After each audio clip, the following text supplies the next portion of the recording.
In episode 4.5 of Unshuffled, we discuss the brand spanking new album from Ghost. It's called Impera. Let's check it out.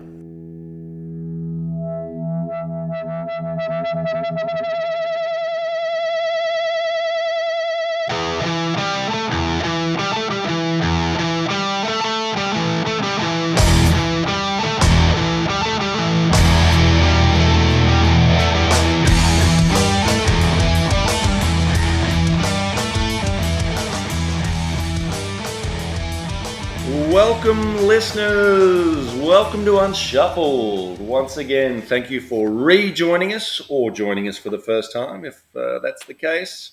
Great to have you with us once again.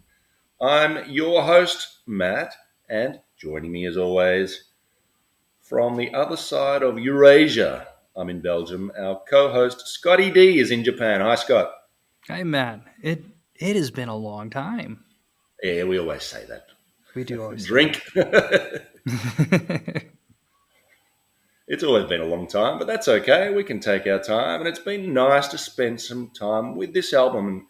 For those who are wondering, if it's not obvious already, the album we'll be discussing today on Unshuffled is the new album from Ghost. It's called Impera, and it's been really highly anticipated by metalheads and hard rock fans all around the world, and by us who are very familiar, having worked our way through, as we do, album by album, over the last, we did that, about a year ago, I guess, we were doing Ghost, and now we're back. It's always exciting when a band we've covered already and got to the end of releases a new album, because at that point we become like new album reviewers, and that's the case here. I was really excited for this. What I was surprised by, I didn't realize this band was so popular. Like, I did not realize just how popular this band was until this album had come out. And I don't know if it's because we remember when we started this whole thing, Ghost was one of those bands we had heard about, as we do. It was one of those bands we had heard about and we felt we should listen to, but we hadn't listened to. And then I remember going back and listening to and having the conversations. But even then, I mean, we were just scouring for all this Ghost stuff. And it was hard to find it. When we first started doing this, when we were first covering the first album, it was really hard to find anything on Ghost. And I realized early on that I had to type in Ghost BC to find anything on the band. They're all over the place now with this new album. It's hard to not read anything on this band. And so I thought that was kind of, I don't know how long ago it was that we did the Ghost episodes. I know I was living in Jakarta. I don't think you were. I think it was during that period when Yeah, you I had was in just Italy. left. All right, I so was it would in have been about a year ago. Mhm. And it's just in that time. I mean, this album, it was number one, right? I mean, it came in at number one on American charts. So anyway, I was shocked by that, but good on them. I say. Yeah, it's nice to see a band, and an album getting publicity and getting talked about again, rather than just a singer or an individual artist. You know, how much of a true band they are. I guess we can talk about again, and we've discussed it in the past. But Tobias Forge is definitely. I mean, he's whatever. I mean, whenever he sort of broke that facade, um, he's definitely not shy about now giving interviews as Tobias Forge. In fact, I think before I would see ghosts with whichever whoever the Pope was at the time, and now I think everything I saw was Tobias Forge. yeah, they also used to share the interviews around a bit between the various nameless ghouls and Tobias. Mm, Now, really, it's just Tobias who does all the media work. yeah. What about musically? I mean, expectations going into this, just re-listening to us and re-listening to the albums, I think we both agree that Prequel was a very good album, but we Hmm. both preferred Meliora Right. and felt that at times Forge's uh, Forge's ambitions kind of got away from him, and he perhaps overreached at times on Prequel, whereas Meliora felt like a much more consistent album from start to finish, and certainly a heavier album. Um, Prequel had some great songs on it, but just towards the end, some of those ballads near the end were like, oh, I don't know about this.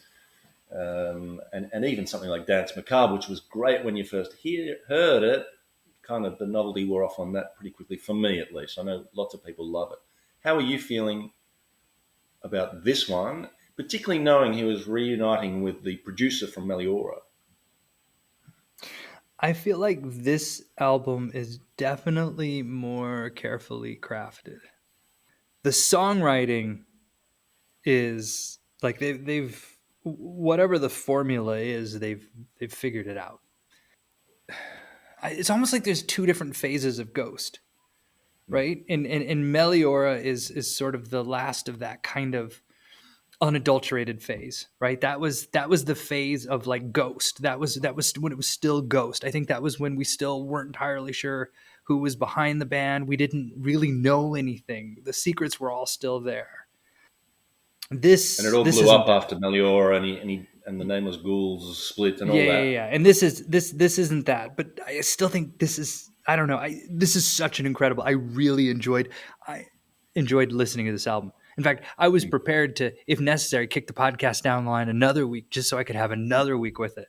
But it Uh, was time to rip the bandage off. yeah. All right. Well, we'll get into your thoughts on the track by track as we always do in a moment, but let's break down the recording details. Have you got that there on your giant vinyl copy of this? And we probably should I address do. the artwork and stuff here in a I've moment. got But it tell us all. the details first. So it was released March 11th, 2022. I think it had been, they were talking about a release of 2021. And then it was finally March 11th, 2022 is when it was released. It was produced by Klaus Ahland, as we had talked about before. He was last seen on the Meliora album. So I guess what that was 2015 was Meliora. So some time has passed. The label is Loma Vista. It was recorded at three different studios, but it looks like the bulk of the work was done in Stockholm. Two of the studios were in Stockholm, and then another one was in LA. The lineup, we have Papa Emeritus the Fourth, Tobias Forge. We have Wow. our group of nameless ghouls. We have Frederick Ackerson on guitar. So here we go. We Yeah. have somebody that's named, which Mm. is not usual, who Mhm. plays with Opeth. But you knew that. I'm sure everybody listening to this knew that. We also have, was it, I can't, is it Hux Niedermalm? What's his name? The I don't know. There's a drummer, Right. additional musician. His name is, yeah, I think it's Hux Niedermalm. Anyway, Okay.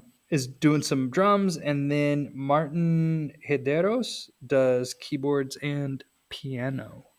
Yep. Yep. Yep. And then there's just a slew of songwriters, Right. most Yep. of whom we've seen before. Mm. Right? We have Tobias Forge, Joachim Berg, Salam El Fakir, Vincent Pontari, Max Graham, Peter Svensson, and then Klaus Allen. Yep.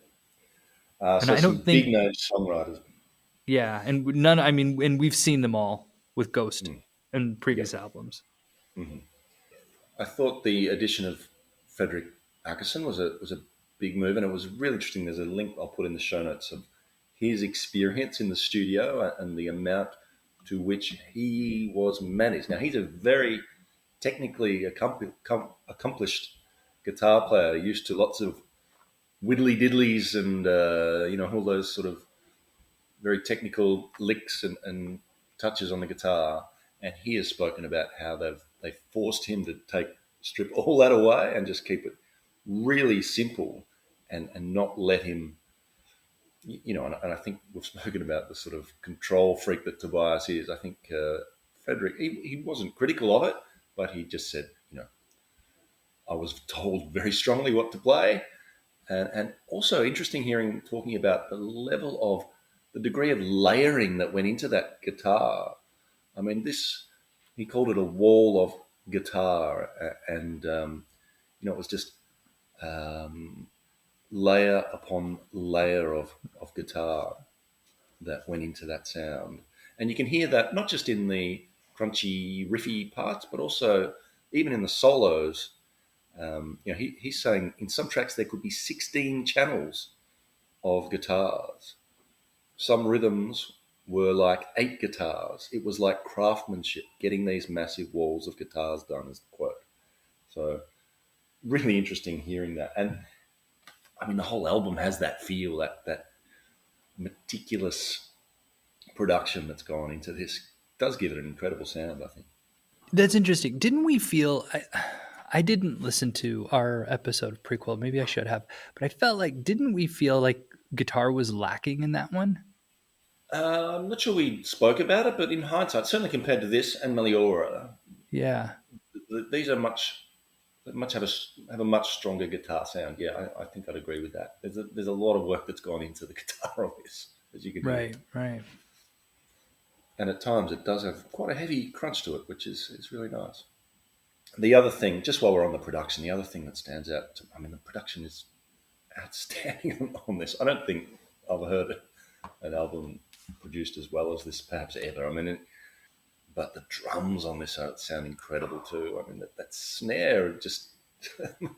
It's the best The snare I've heard since the Black Album, maybe, or Metallica, or it's got that Mutt Lang kind of just snare that knocks you in the face. It's quite a sound, and it's beautifully mixed too. You can hear the bass come through for so many different elements. There's nothing that dominates, nothing that's lacking. It's just beautifully I crafted. the bass. I mean that was the one I know. I know I always talk about the bass, but like you can hear the bass so well on this album. And what I love is that the bass is doing he's doing a lot of interplay with melody and rhythm and I'll talk about that when it comes up in some of the songs, but in the way that it comes through in the mixing, it completely, I don't know, adds whole other layers to these songs, just the way that the drums and the bass are both mixed in.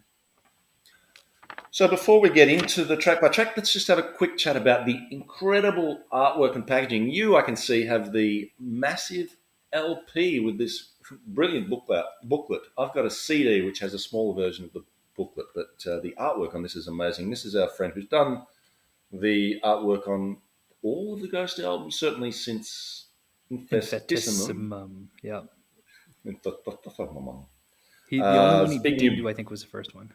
Yeah, so this is Big New Bielak, who does brilliantly detailed line drawings, and yeah, it's just worth paying the money. If you like this album at all, pay the money.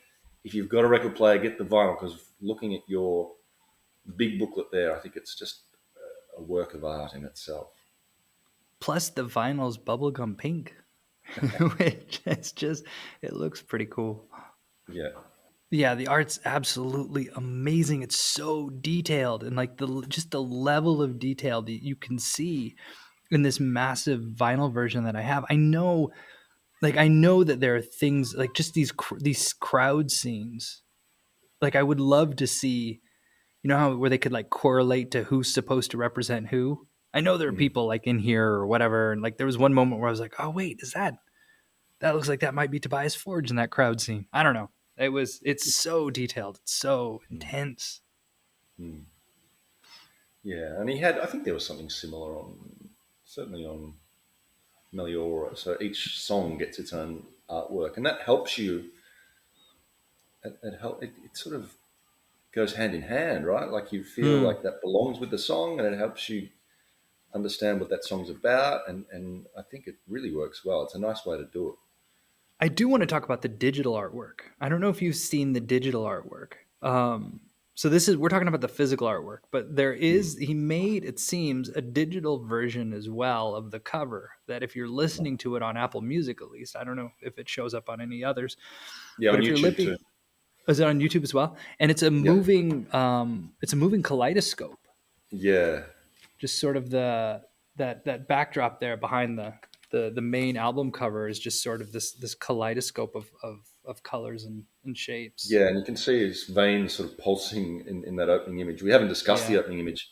That is based on, I believe, a picture of what's his name? Was it Aleister Crowley?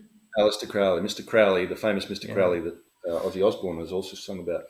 Um, so yeah, and we'll put a link to that in the show notes. There's a picture of Aleister Crowley with his hands up to his face, like we see here on the cover.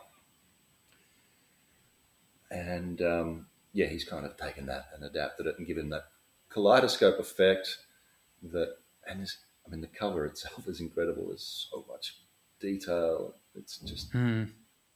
beautiful, beautiful work of art. Yeah. Um, hmm. All right, you want to take us away this time? New ball for you. So Imperium is, as always with every Ghost album, we get kind of a cool introduction, right? You get sort of this sort of buildup of mood and kind of establishing what the theme of the album's going to be. And this is no different. It starts with sort of the acoustic guitar and got the harmonics, and then here, take that drink. Here come the soaring guitar riffs that sets the tone, and it gives it sort of this. It's either the kind of the dawning of a new day or even this heroic epic, like the sound of an amassing army. But the thing is that I can't disaggregate the art from the music. And that for Imperium, that song sounds like this picture. That's exactly what if I'm looking at that image, that first fold out image, that song is what I hear. And this moves us straight into Kaisarion, which I had one of these interviews I had read. They tried out Kaisarion. I think was one of the first songs they rolled out live at one of their early live performances. And Forge was saying that it just hit. The audience just went crazy for this song when they played it. And I get it. I don't know if he does that opening scream live, but it's pretty amazing. Um, and I just the song itself is it is it's built for kind of this whole big stadium show, and I feel like, and it even the way that it breaks down towards the end, I think the last minute and a half, 2 minutes, and there's that little dream theater bit, right, where they're kind of just showing the technicality of the people who are playing on this album. And the song itself, I don't know if it's a real word, if it's a portmanteau. But it's a play on like just an imperial government, and I'm not going to get political here. I'm going to get a little political, but I'm going to try to pull that back. But there's at least 5 or 6 songs on here where there's a clear story that is very literally illustrated, and I think this definitely is the first of that story. I know Tobias Forge has said this is not a concept album and that he does not make concept albums, and I'm willing to entertain it. Fine, you wrote the album, but there's a definite concept here at work, and I think it starts with this song. So yeah, I agree. There's definitely a link between the artwork and the songs, and I really love that about the artwork. It acts as an accompaniment to the songs, and it helps you put the songs together. This Imperium to me was that cart rolling into town at the start of the movie. It was a great mood setter and really sets up the album well. And yeah, I think you've said just about everything that needs to be said about Kaisari. And that opening is amazing. That scream at the start, that's like a slap in the face, or diving into a cold ocean. I used to go swimming off the south coast of Australia, and that even after a big night, you have one dip in that, and it just wakes you up. And that scream at the start had that same effect on me. It's like, whoa, wow, well, this is something. And yeah, love the sound. The thundering floor tom there towards the end is huge. He's spoken about his use of pre-choruses in a couple of interviews, and you can see an example of that here. The pre-chorus in many of the songs feels like it's good enough to be a chorus, and then you think, oh wow, cool chorusy bit, but then it wasn't actually the chorus. Here's the chorus, and we got that here. and great lyrics. Yeah, I mean, he really is a good lyricist. I think is a really good metal lyricist. This Which song, yeah, I'll say that on that, I've tried singing along with it while reading the words, and I get tripped up. I don't. right, It's. I'm impressed that he pulls that off. yeah. We spoke about the lyrics on Faith on the previous album had some great lyrics. This one has an apostate witch's doom, which is just a great metal lyrics, and it also switches between that Fallen Empire stuff, and then he sort of personalizes it with the another deadline whistling past your ears, and I guess there's a link between the past and the present, and so the importance, the words that were never spoken, the little things that can lead to empires falling, So yeah, great song, great opening. So that brings us to Spillways, which is the third track. This one is written by Tobias Vincent Pontare and Salem Al Fakir, who one of his songwriting credits, I'm not sure if it was the only one off the previous album, was Dance Macabre, that really, uh, that sort of 80s flash dance throwback that we had on that one. So he's written some hits, not just that one, but some other hits for other people, and really dancey, disco-y vibe to a lot of it. And this one has that as well. I've got that piano to kick it off. So the band that jumped to my mind straight away was Toto with Hold the Line, the piano use in that. And Toto are definitely an influence on this album, and we'll talk more on the influence as we get going. There's so much 80s on this song and everywhere else in this album.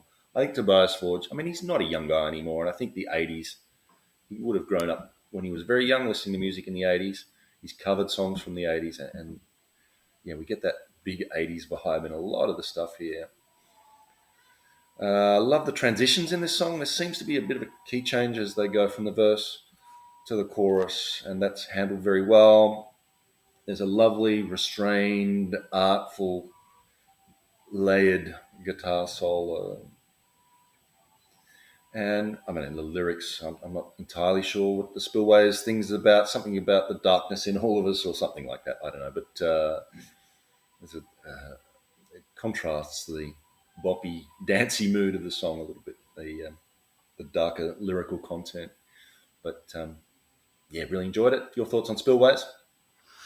It's just to add to the lyrics. I mean, as far as the music, you've kind of hit on all of it, but I think this is also part of that non-concept concept, and it's sort of that summoning of something, summoning of some sort of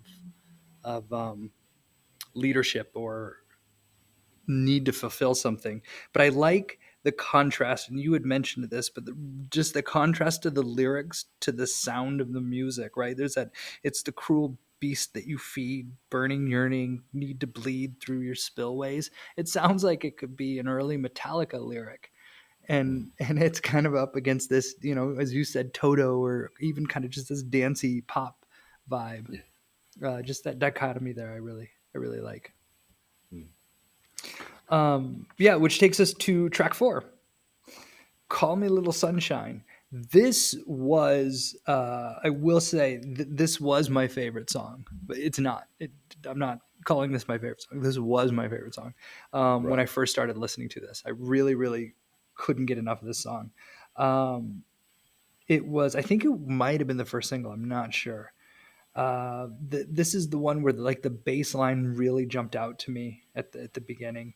The moody guitar riff, the sounds of the drums. This was the song where the mixing really, when we talked about this kind of at the top of the episode already, but this was that song where the mixing really jumped out at me, and I thought, oh wow, what is this? What am I about to hear? And then there's the whole, just the way that this song is crafted, the breakdown, the chorus, the verse, there's even just a touch of humor to the way that he's singing it.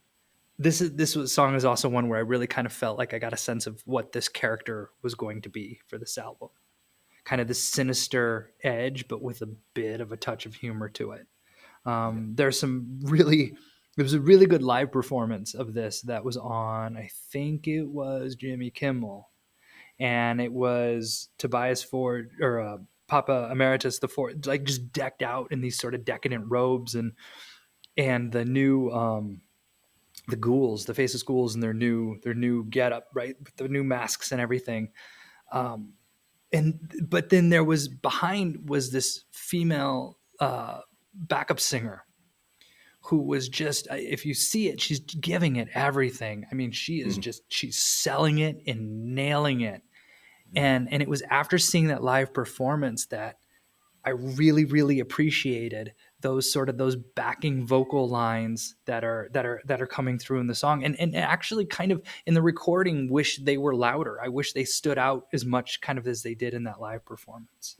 But yeah, this is one of, if you had to craft what like the perfect song, this would have to be held up as an example.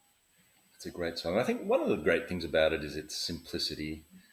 There's been some comparisons to Chiriche or Cerise, which is probably their most popular song up to this point. And you can see that both musically and lyrically, that evil sounding, almost the Slayer tones in the intro. This was the first time Def Leppard really jumped out at me, and they've been spoken about a lot as an influence. In fact, Tobias himself has spoken about the influence of Def Leppard. You know, that sort of hysteria era Def Leppard, the touches in just the way it's layered and constructed and pieced together, especially the vocals on this and the guitar. The guitar sounds amazing as it does all through the album, but there's this lovely understated solo, but there's complexity in the, just if you listen carefully, it sounds simple, but then there's so many layers to it, and some of the layers are just a little bit more complex than the Hmm. main layer that you hear at the top. So it's just this, just beautifully put together. It's a great song. I love it, and again that snare drum just before, the "You'll Never Walk Alone" with that snare drum that leads into it. Man, that snare is a thing of beauty in itself. It's just just stunning. Um, and that was a single. It's also got a film clip, which is quite interesting. And I think, that and Hunter's Moon are the two film clips, the two official film clips to this point. Hunter's Moon is the next one, and these were both co-written with Max Brahm. I think that's his name, or Brahm, something like that. So this and Hunter's Moon, and they're kind of similar songs in some ways. Hunter's Moon is the next one. It was also the name of a Commodore 64 computer game from the mid 1980s, and I know the Commodore 64s were huge in Sweden. I wonder if Tobias had one in his house somewhere and maybe played a bit of Hunter's Moon back in the day. Great, great retro game. This one was used on a soundtrack to a movie called Halloween Kills, and the lyrical themes match it. It's about someone, with that urge to kill. Um, and it's one of those songs where the title of the song is like the centerpiece of the song. It's a hunter's moon. That's kind of the climax of the song. Very well executed. The first verse, chorus, sort of predictable start. My favorite part of this is that middle section with the choir and the chanting choir. It's a really nice middle section, and there's even a nice phasing vocal effect before the final chorus of the song. So there's some nice, fairly simple song, but that middle and later section are very memorable. Your thoughts? This song to me, ooh, sorry, felt like a classic Ghost song. Yeah. This song felt sort of something that could have been on an earlier album. It wasn't quite as poppy. Um, it has nice vocal harmonies before the breakdown. There's the splash, right, that they amplify, that kicks through. The I knew somebody who had a Commodore 64, but I don't remember this. I don't remember Hunter's Moon. Yeah, no, I like this song. And these two songs, as I'm working through and trying to figure out how my non-concept, I don't think these songs fit. I think these songs are their own thing. But real quick, you had mentioned that this is on the soundtrack for Halloween Kills. Is that the Rob Zombie's not still doing Halloweens, right? Oh, I don't know. I don't know It much about doesn't this. What matter, am I but looking? but Rob Zombie and Ghost, like that, that has to happen, right, at some point. Yeah. Um, I don't know, but I agree. I did like this song as well, and which leads me into Watcher in the Sky. And the thing about this song is it's got that like I love the opening of this song. But I want to go. What I want to do with this song is kind of what you were talking about with "Call Me a Little Sunshine." The idea that it sounds simple, but it's so layered and it's so dense, and there's so much that's happening in the first. What the song is 5 minutes and 48 seconds long. So much happens just in the first 3 minutes alone, right? Where it goes, it's got the opening riff, and it starts on the opening riff and the chorus, and then it goes verse, pre-chorus, chorus again, middle. This is middle bridge bit, right? Which that alone, now you can just go ahead and work your way back down the ladder and call it a song. They go back to the verse, they go to the pre-chorus, the chorus, then they go into this bridge choir breakdown that sounds like Boston, right? Straight out of the first Boston album. And then goes into this cool, which at least two of the 16 layers of guitars, that dual solo verse chorus fade out. I mean, there is so much going on in this song. It's so dense. And this song also fits in my concept, no concept. It's Yeah. and it is. It's the hearkening of it. Look, I'm going to just say it. The concept, non-concept. The Kaiserion is it's watching an empire fall. It's clearly a metaphor for the U.S. under Donald Trump and Mike Pence. There's me not getting political. I mean, they're in the album artwork. I think you're. It's not exactly Not a along, but reach, right? no. I love the imagery this song calls to mind. That feeling of you can see the spotlights as you're listening to it crisscrossing the sky and the sirens ringing out and echoing through the night. The image to me was like a prison yard, with the barbed wire around it and the spotlights crossing and the noises, the sirens ringing out when someone's escaped or something. You've captured all the music just fine. The only thing I would add would be there was a link to me vocally between this and Year Zero in that falling vocals throughout the verses. So that was the Yeah. ghost song that it caught to mind in the verses. But yeah, I love that one note riff, that rhythmic one note riff they use in this. It's a real stomper of a metal song. This one, Hmm. which we probably didn't get quite enough of for our tastes, at least on prequel. And yeah, it was nice to just hear a fist pumping metal riff on this one. The next two songs, we might do those together, Dominion and In the 20s. Now, this is something very different again. Firstly, a brass band, or at least a synthy version on Hmm. Dominion. I'm assuming you've got the vinyl, so you can tell me, is this the start of side two? It is. It's in Yeah. fact, it's where everything started to change. So yeah, this was a lovely song. Start of side two. I picked it, and it certainly feels like that. It's got a very cinematic feel. Great place for it too. After Watcher in the Sky, this feels like a break in the album, and setting us up for the second part very nicely in the same way that the first song set up the first side of the album. So like this leads into In the 20s, which is probably the most experimental song on the album. It's also the most criticized in the reviews that I've read. I don't share those criticisms. I enjoyed this. It's probably got the heaviest riff. Just the one riff on this is the heaviest, and the double kick work from the drummer, so a really metally bit, and the shreddiest solo. So there's some real metal elements in there, but there's also, I guess, it's the lyrics that make it feel a bit more like a parody than anything that we've had on the album so far. And I guess that really is the issue that maybe people have had with it is the hoo-has and all that stuff is maybe a little silly for some people. I thought it was fun though. This was the first time I felt like it was Broadway on this album. We mentioned that last, there's been a lot of Broadway in some of the Ghost albums we've covered recently, and this was the first time I felt this on this song. But I still enjoyed it, and I love the heavy riff and the double kick work and the shreddy solo. I thought it was still a good fun song. Your thoughts on Dominion and In the 20s? Yeah, Dominion, as you said, it starts off. It's the B side, and if you have the artwork in front of you, it's where the clouds are building over the town. Sky's starting to get darker. And then moving into the 20s, you've pretty much hit on everything I said. I really like the stylization of his vocals in this song, and I find myself when I'm not listening to it, even just singing that in my head. Just some of the, those opening where it was just like, listen up, Hatchet Man, or listen up, right? All those bits. And yeah, the lyrics are ridiculous in some places, but it it definitely is intentional. It's not lazy.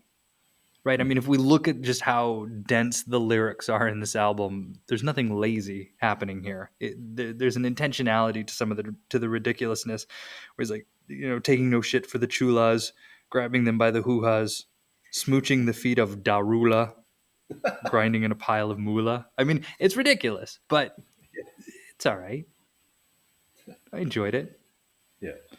And I wondered with this song, you were talking about the riff. This is one of them where I was wondering if this is when Frederick Akison was talking about being held back in the guitar solos. This solo, it felt like he could just have gone off and was sort of being like he was being restrained a little bit. Which brings us to the next song, "Darkness at the Heart of My Love," which is um it doesn't fit, but it's a great song, and it's a nice ballad. It feels detached from the album completely, I thought. But you know what? It's not a concept album. We've had that conversation. But I I like it. I like it. I like the snapping. I like that the vocals are emphasized with the snapping. I really like this song. I don't know what I thought of it when I first heard it. I think when I first heard it, I was kind of, hey, what are you doing there, Ghost? And but then coming back and listening to it, and I'm on vinyl. I can't, I just gotta let it play. I can't skip. I'm at the mercy of the needle, and I do like this song. I've enjoyed it. Um, it's a love song. There's a darkness to it, right? There's that motif of sort of the darkness and love. The choir's back. I don't know if he's still bringing janitors with in his choir or not. I yeah, no, I did like this song. Yeah. Yeah, me too. Um, I, it's a very likable song. And this is as you said, it's the love song, it's the ballad, it's the big ballad on the album. It's like every 80s hair metal ballad has just been distilled into this one perfect tribute, right down to the cheesy guitar solo. The chorus is so catchy. It's that lighters in the air moment. If people had lighters in their hands instead of phones these days, that would be the moment, the swaying crowd. Um, I love the choir towards the end, the chanted outro. It's a perfect finish to this song. It's just a great example of an 80s hair metal ballad. The strummed acoustic build up. It's got every ingredient that you want. And yeah, it felt like, again, there's that Def Leppard feel, or that, insert any of those bands you want, Whitesnake, all of those bands, Foreigner, Europe, anything like that, any of those classic 80s ballads, you can hear touches of it here, and I really enjoyed it. It's so well done, it's impossible not to like. As is the next song, Driftwood. And again, a big touches of 80s in this. This was Van Halen in the intro, that Ain't Talking About Love. You play that Ain't Talking About Love and this side by side, and you can hear it's so similar. But this one is my favorite, so let me get that up front. This is my favorite song on the album. The vocals, that "I'm Your Rock" section over the biggest touchstone to 80s is a pedaled one note bass line, and we get that in the "I'm Your Rock" section. That think of Unskinny Bop or just any of those hair metals. It was that one note bass line that sat under every catchy chorus, and they've got one here, and Van Halen did a lot as well.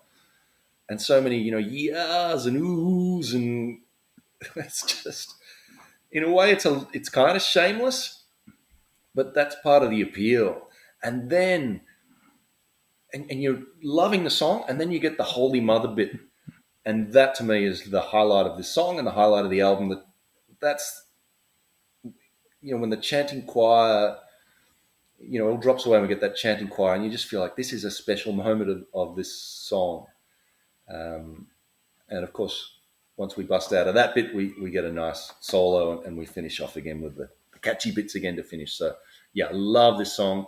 A great tribute to Van Halen. It's not a rip-off of anything, but it just pays a perfect tribute to so many of those things that I loved and still love about 80s hard rock.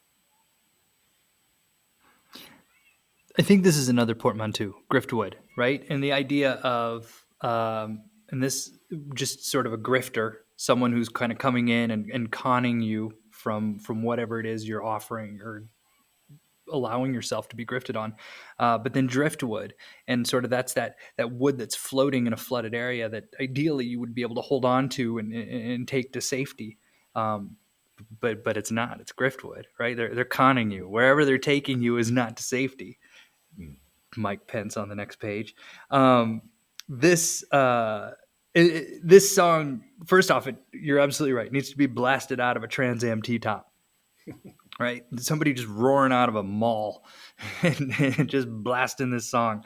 It's got exactly the right amount of oohs and babies. I don't know what that number is, but this does it exactly the right amount. And even that it was to say, I'm your rock baby Yeah. should be cheesy, but it's not. It fits with the theme of the song. The idea of being dragged down by this grifter, right? This con artist who's taking you for a ride. Um, so it's perfect. Like the way that it's sung, it should be cheesy. It should just be sort of some 80s lyric, throwaway lyric, but it's not. It fits the theme absolutely 100%. I like the bridge. I like the rhythmic. The piano has sort of this percussive role in the song that I really like, and then it busts into that wicked guitar solo. This is close to another one of my favorite songs, but we're still not there yet. Which then I'll take on these next two. Bite of Passage, which is a nice little kind of lead in to Respite on the Spital Fields. And this one I've decided is my favorite song. This is the one I really, really like this. And you had mentioned White Snake earlier. The opening does remind me of White Snake in a good way. And I like how the sort of the melody and the rhythm, how the melody and the percussion, the rhythm all sort of work together. This is one where I really like what the bass is doing in the song. It has, and this was the song where I think I first sat back and thought, where I can identify key ghost sounds. There are sounds that appear in every Ghost album, not in every song, but they're always in the albums, and they're in this song. And it's sort of, there's that splash that reverberates on the music breaks, and there's kind of just this slide down the neck of the guitar that adds to the tension of the sound. As I was listening to this song, it's like, oh yeah, that's Ghost. Those sounds right there are Ghost. And I love everything. Again, the song, the layers of it, all the different, it goes through all these different sort of journeys in its 6 minutes and 42 seconds. And I really love what the bass is doing on the song. And I'm curious to know who's playing. Like, is it the bass sounds definitely more, not busier, but more involved in this album than I can remember hearing it. So I don't know if it's a new bass player. I don't know if they've just given the bass more room. I really don't know who's playing the bass, but I'm really impressed with it on this album, but really in this song. Yeah, I made an observation on the bass too. Notice, unlike the last album, we're at the last track on the album here, and there's no time we've gone, oh, I don't know about that one, or oh, I'm not sure if Tobias, I think he could have left that one off, or that one sounded a bit dry. There's no point on this album where we've had that statement. Every song on this album has its place. There's no filler. and I think that's a sign of an excellent album. Normally we speak about track 8, track 9 as our joke. That's where the danger signs start ringing, but there's nothing like this. And as an album closer, this is one of the strongest songs on the album. You think it's the strongest? No, I can see your point. It's a great song. This is the Jack the Ripper song. This one, um, but yeah, just so well crafted. As an album closer, this works beautifully. This is a great note to finish on. I also think it would be a great concert closer too, although I don't think they're playing this in the recent set lists that I've seen. I don't think. In fact, I'm surprised there's so little of Impera in their recent set list. There's not a lot from the new album that they're playing, and I guess they're at the point where they've got the fans expect certain songs to be played. They expect Ritual, they expect Year Zero, so you can't fill a concert with Impera songs. But to me, there are a couple more songs on this that would be great live that they're not currently playing. So maybe they'll work those in. And they're playing songs like off that EP that was released, and we haven't mentioned it yet, but there was an EP released between prequel and this one, which had Mary on a Cross and Kiss the Go Goat or something on it, which I've listened to and didn't think much of compared to the songs on this. I think, not let's hear Respite on the Spider Fields live. I think it would be great, a great concert closer or an encore song, or just to finish the night. What a great way to finish it! It's a great finish to the album. I love that the way it fades out, the piano and the choir. A great finish to an outstanding album. So I'm interested to hear your overall thoughts. Where does this stand in the Ghost catalog for you, and where does it stand, in the Unshuffled catalog, and sort of just generally in terms of your feelings on the album overall for you? I I don't know that my favorite Ghost songs are on the album, but start to finish, I think this is my I think this is gonna take the top spot of my favorite. I think this is gonna knock Meliora off the list, or at least out of number one. But again, I don't know that my favorite Ghost songs are on this album, but I like this album as a whole. As far as there are a few bands that like this one, well, really Ghost, Gojira, and Atomic Bitchwax. I love revisiting those bands. And anytime any one of those bands drops a new album, I love having that chance to listen to it and go back and put myself back into that mindset. So any chance we get to talk about Ghost, I'm 100% on board. This band were an acquired taste for me. I didn't grab me straight away. I don't know if you think back to Opus Eponymous. I was like, it's all a bit silly. But like so many things in life, often the acquired tastes are the ones you end up enjoying the most. And, coffee lovers or people that eat blue cheese or even those that smoke cigarettes. Not that anyone would be silly enough to do that these days, but you would know what I'm talking about. So yeah, it's a taste that I've really come to enjoy. My revelation probably is that the idea of Ghost the band, there's probably not really any such thing. This is a Tobias Forge album, as the last couple have been. It's a Class Ireland album, in the same way that Def Leppard's Adrenalize or Hysteria was a Mutt Lang album, and it is something that's kind of constructed. It's not organic. It's something that is pieced together meticulously and perfectly. But you have to give credit to Tobias Forge. It's almost like Ghost Inc. It's like rather than a band, it's like this organization, and Tobias Forge is the CEO. And I don't want to sound that's not to denigrate him. That there's a really good role for that, and just to bring together the talent and to piece it all together and to assemble Ireland, the songwriters that he's used on this album, the quality of the guitarist in particular, and to fit all those pieces together with that vision, I think is a real achievement. So enjoyed the album a lot. And is it better than Meliora? I don't know. I'm not quite sure. Well, that will probably be a decision I make down the track. but I had a lot of fun with this album. This was a fun album, an entertaining album. My reservations probably are around that though. It is entertaining. It's so damn entertaining.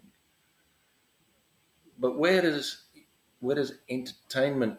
What's the line between art and entertainment? And obviously that it's not a clear distinction. But this feels much more on the entertainment end of the spectrum than the art end of the spectrum that perhaps a Gojira album might inhabit. Gojira is perhaps less entertaining, but more from the heart, or more. It means something deeper than this. This feels like an attempt to entertain the listeners, and I think there's a great role for that. I have a lot of fun with this, and that's probably my final take. Is just it's just so damn entertaining that it's well worth spending time with. It's probably not going to be one of my favorite albums of all time, but it's one that I'll come back to again and again. And every time I do, I'll have a big smile on my face, and just rock out and just enjoy it in the same way that I do with a Van Halen album or anything like that. It's not something that, yeah, it's not a top 10 album for me, but it's certainly one of the more entertaining albums already that I can see in my collection. I'm going to push back. Yep, go for it. Here's where I'm going to push back. Listeners want to hear this debate. Stop agreeing. This is the political album I have needed. It absolutely is. Look, whatever's happening in the state of the world, what the country where I'm from has gone through over the last 5 years has been appalling and absurd and gross. And this album has just the way that it pinpoints and calls out the absurdity of it. It was, as I was listening to it and listening to the lyrics, it's just like, how come it has taken so? Where are our Bob Dylans? Who's shouting about this? Nobody. It's the music's becoming banal and bland, and nobody's.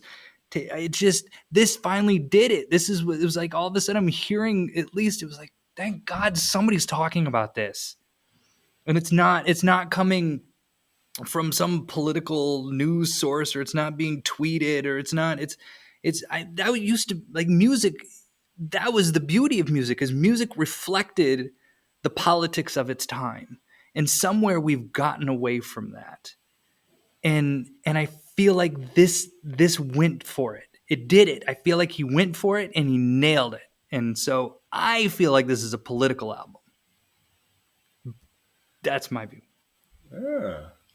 I guess perhaps I'm Australian, you're American, so yeah, I mean maybe that's got something to do with the way we've interpreted this.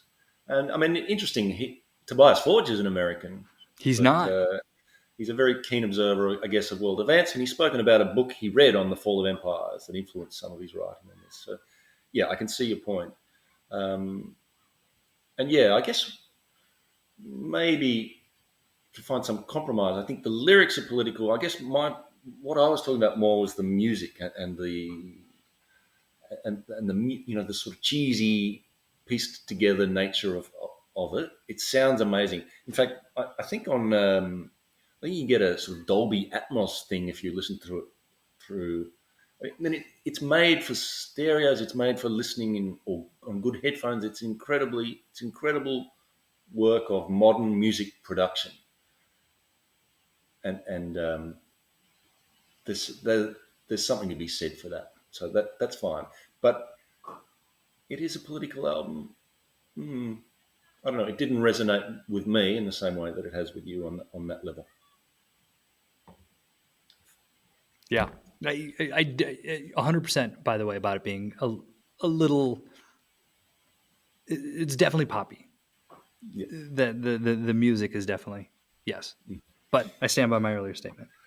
All right, good. That's what our listeners want to hear. A bit of debate, a bit of disagreement. Good stuff. So should we get into Ben Brownlow? Because this might continue the debate. All right, let's get through this. Yeah, this is always the highlight. Do you want to do this one first? Happy to go first. Tobias, 3 votes, not so much for his vocal performance, but for his role as the mastermind of this whole project and You may disagree, but I think it's hard to go with anyone other than Tobias. My second vote, I mean, I'm tempted to give it to the producer, but I don't think we can do that. So just in terms of the sounds that you hear, I'll go with the guitarist. I think our friend from Opeth, Mr. Frederick Ackerson, um, gets my 2 votes for that incredibly layered guitar sound. And when there is intricacy and detail, it tends to be in the guitar section. Now, I know you're going to want to squeeze the bass in, and I love the bass sound on this, but to me, 1 vote goes to the snare drum. So, in fact, more generally, just to the drums, not for any great Mario Duplantier level of technicality, but just for the sound. It just sound. I think those drums sound amazing. And you? Yeah, there's no debate. I don't see how you couldn't give the 3 votes to the vocals to Tobias Forge. Again, as you said, not for the vocals, but just for the construction of it all. My 2 also, Frederick Ackerson is, I just said, just the solos that he puts in there, I think do add a lot to this. And then my 1 vote, I wanted to put the bass and drums together because I love the way they work together. I think you need them both. You can't disassociate one from the other. So I'm happy that you went ahead and gave it to the drums, so I can give it to the bass, and justice is served. They both get their 1 point. Yeah. All right. They'll be very relieved, I'm sure. All Let 'em know. right. Well, that just about does it with Ghost for now until they release a new album, hopefully in the next couple of years. I think he's already spoken about having some songs in mind for the new stuff. So we'll see where they go when the time comes. But we'll come back to this album regularly, I'm sure, just as I do with Meliora and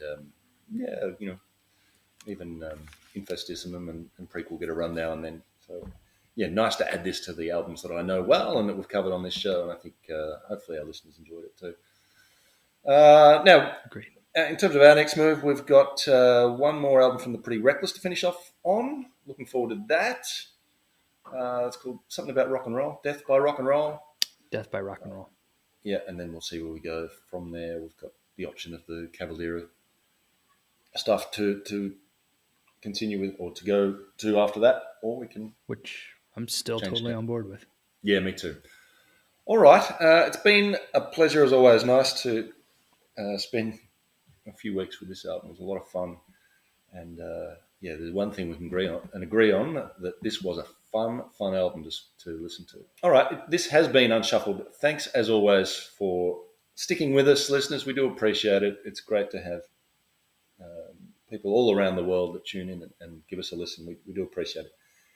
It's also a pleasure and an honour to be able to use that great song Vanguard from the band Seven Planets. Thanks to Small Stone and Seven Planets for allowing us to use that. It's a great opening track.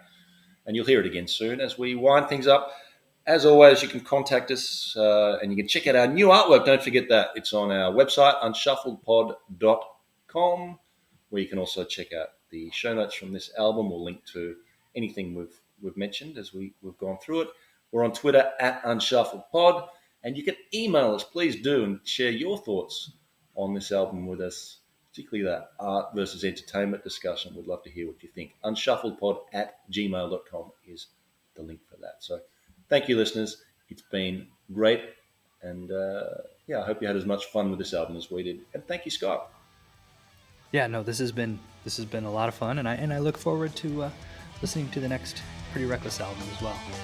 Thank you, Matt, and thank you, listener.